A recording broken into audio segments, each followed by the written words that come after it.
For me, making egg cake is actually not that difficult. But making an eggless sponge cake, that's a story that's altogether different. But to get that right effect of chiffon cake is actually a little difficult. But in this recipe, you can see that the cake is amazingly spongy and there is some science behind it. Hey guys, this is Bharat and welcome to Bharat's Kitchen with eggless sponge cake. Okay, so let's begin with it. Now generally cakes are divided into two parts, wet ingredients and dry ingredients. So first let's talk about dry ingredients. So in my case, I've taken about 1.25 cups of all-purpose flour. It's difficult to find cake flour in India, so I've just used this all-purpose flour. But to give that cake flour-like texture, I've used cornstarch. Cornstarch will make sure that the level of gluten is quite less. Now starch will make sure that your cake gives a more fluffier result. It absorbs more moisture than maida, hence giving it a more tastier result. And you can see also that cornstarch is a much finer grind than all-purpose flour. And that's what's gonna help its case even more. Now guys, there is no egg in this recipe, so the wet ingredients go such. I've used about half a cup of curd, 1 cup of powdered sugar. You can say that you need a little more sugar, let's say about a tablespoon or more. And also I've used about 3/4 cup of full cream milk. But the last thing that you're gonna need is oil. Guys, you need to use refined oil here. In particularly a sponge cake or a dry cake, you want flavors like vanilla or chocolate, not something which an oil imparts. So definitely use a neutral oil here. Don't try to use olive oil or any flavored oil. That will certainly ruin the cake. Now, let's begin the assembly. In the case of assembly, you need to understand the process which I'm following. So in my bowl, I've added some oil. To this oil, add the curd and also some powdered sugar. Now in the flavoring department, I've added some vanilla essence, about a teaspoon.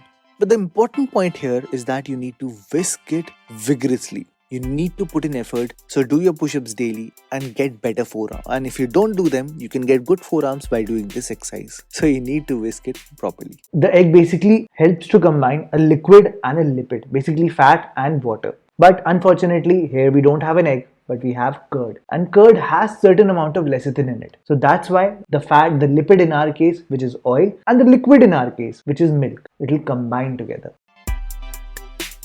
Now when everything is well integrated, then and only then start to add milk.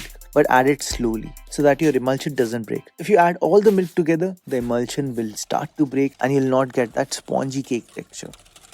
Now before adding dry ingredients here, we need to first take care of few things. Now since I'm making this without an oven, I've basically used a pot. The pot should have a lid. You don't need to add any salt or anything like that. Just keep the pot on a low flame. It's just like an oven. You need to preheat it first. That's it. So keep it on a low flame, cover it and let it heat up. Make sure your cake tin is ready. So in my case, I've used a baking paper. It gives a much better result. It's quite convenient, it's quite helpful. So if you can get hold of a baking paper, use that. Otherwise, you can apply some butter and flour. That will help you out. But baking paper is babe, honestly. It's like magic. Super duper helpful. So you can cut it in a circular shape and basically make the base of the cake tin.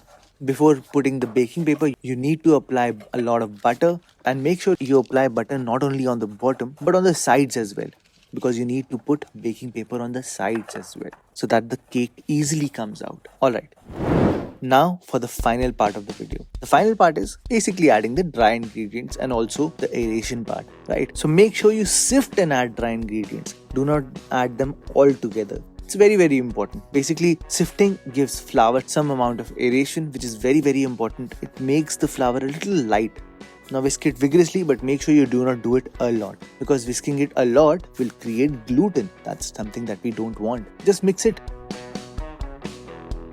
enough so that it's all well combined.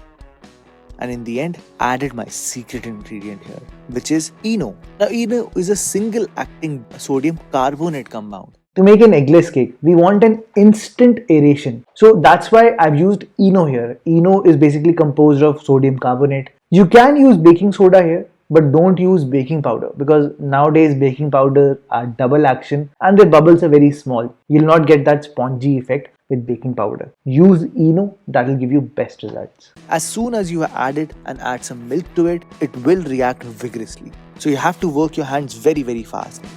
As soon as you add the Eno, mix it very, very well and transfer it to the baking tin as soon as possible. And quickly transfer this baking tin to our homemade oven and make sure you cover it with the lid. And now you need to cook it for about 40 to 45 minutes on a low flame.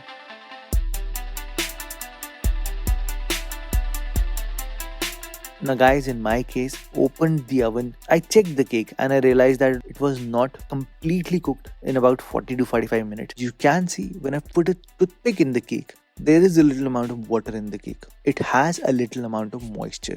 That means the cake is a little uncooked. So what I did is that I covered it and let it cook for about 10 minutes more. It'll make sure that the cake is completely cooked. And after about 50 minutes, my cake was 100% there. So don't be in a hurry, just take the cake out and let it rest for some time. Don't be in a hurry. After about 2 minutes, I removed the baking paper and you can see how spongy my cake is. Now that's what you want in an eggless cake, right? Now this cake has certain amount of ability to be right there with the egg sponge cake, right? Guys, do try this recipe. I'm sure you're gonna like it. Guys, try this recipe at home. Trust me, you'll like the eggless cake. So, and if you like the video, do give it a thumbs up. For updates and queries, you can always follow me on Facebook, Instagram. I'm on almost every platform. And till then, I'll see you all next time.